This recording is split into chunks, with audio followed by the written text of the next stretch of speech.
네, 반갑습니다, 여러분.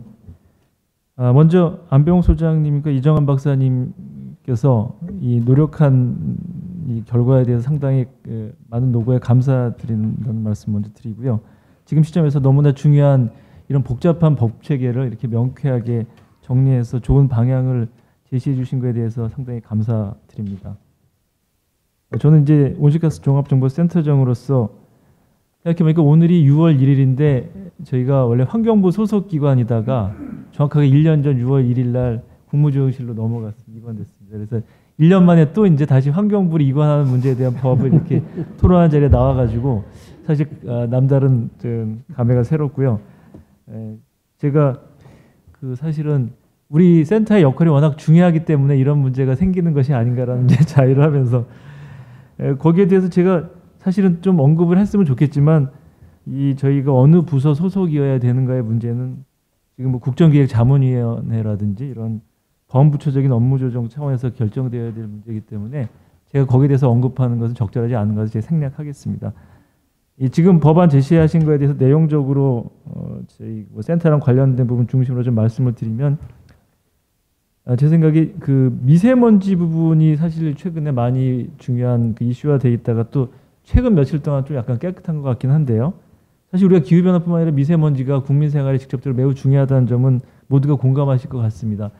근데 이게 지금 현재 보면 여러 가지 부처의 역할로나 법의 역할로 봤을 때 그 두 가지 문제가 서로 다른 부처, 다른 법에서 관리를 받다 보니까 실은 그 두 문제가 사실 같은 문제의 원인에서 발생을 하는데 불구하고 서로 조율되지 못하는 측면이 대단히 심각합니다. 사실은 그 온실가스가 어떨 때는 뭐 정부나 국민의 관심을 받다가 어떨 때는 또 미세먼지로 옮겨갔다 하는 게 되게 유행처럼 왔다 갔다 하거든요. 근데 이 두 가지는 결국에 화석연료의 사용 때문에 발생하는 문제고 그것을 줄이는 문제는 결국 똑같은 수단에 의해서 가능한 것이기 때문에 지금 이 현재도 기후변화법에서는 미세먼지를 언급하고 있지 않죠.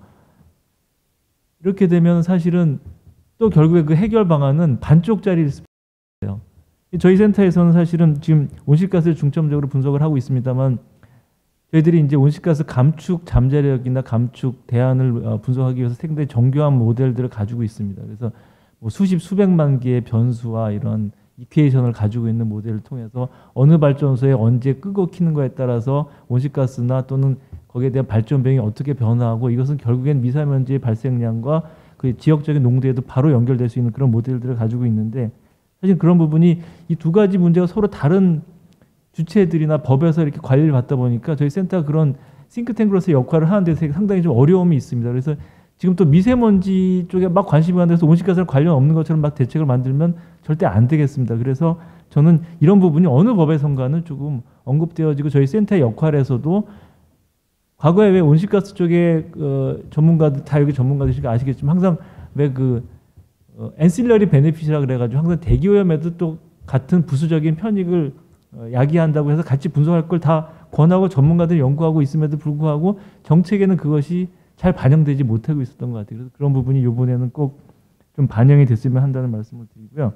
안병 소장님과 이정환 박사님 두 분 다 상당히 강조하셨는데 국가 온실가스 목표에 대한 이행 점검이나 평가 이런 후속 조치가 상당히 법적인 근거가 좀 더 구체화되고 명확해져야 되겠다. 그래서 사실 우리가 목표만 2020년 목표도 우리가 세운 적이 있고 지금 2030년 목표를 제시했는데 그것이 과연 지금 현재 그 목표를 달성하기 위해서 일사불란하게 정책이 조율돼서 이행되고 있는가에 대해서는 사실 관심이 별로 없으세요. 그래서 그런 부분이 더 중요한데 그런 부분이 법적 근거를 조금 더 명확하게 했으면 좋겠다는 말씀 드리고요. 그리고 이번에 감축 목표에 대한 절대량 방식을 상대 법에 이제 규정하기로 한 상당히 건설적인 제안을 해주신 것 같습니다. 사실은 비효율 방식 때문에 우리나라가 여러 가지 또 안 좋은 평가를 받는 그런 빌미가 되기도 했고요. 또 반면에 그것이 또 우리 여건이 이렇게 많이 변화하고 있는 개도로서 또 필요한 측면도 있었습니다. 근데 또 여건이 많이 변화하고 있으니까 다시금 지금 시점에서 절대량이나 비효율 방식에 대해서 좀 사회적인 합의 과정을 통해서 이 법에 또 반영이 될 필요가 있다는 상당히 저도 공감을 하고요. 참고로 과거에는 비효율 방식을 했었던 이유 중에 하나가 우리가 비효율 대비로는 많이 줄이는 것처럼 얘기할 수 있지만 절대량 방식으로는 우리가 너무나 안 줄이는 것처럼 오히려 증가시키는 것처럼 보일 수 있었기 때문이라는 우려가 있었습니다. 근데 제가 최근까지의 그 데이터를 분석한 결과를 참고로 말씀을 드리면은 일단 절대량 방식으로 최근 연도 대비로 누가 많이 줄이느냐를 우리 목표를 표현하더라도 우리가 2014년 대비로 한 22.4% 정도 삭감 수준인데 이 정도 수준이면 미국, 일본, EU보다 우리가 더 센 수준이에요.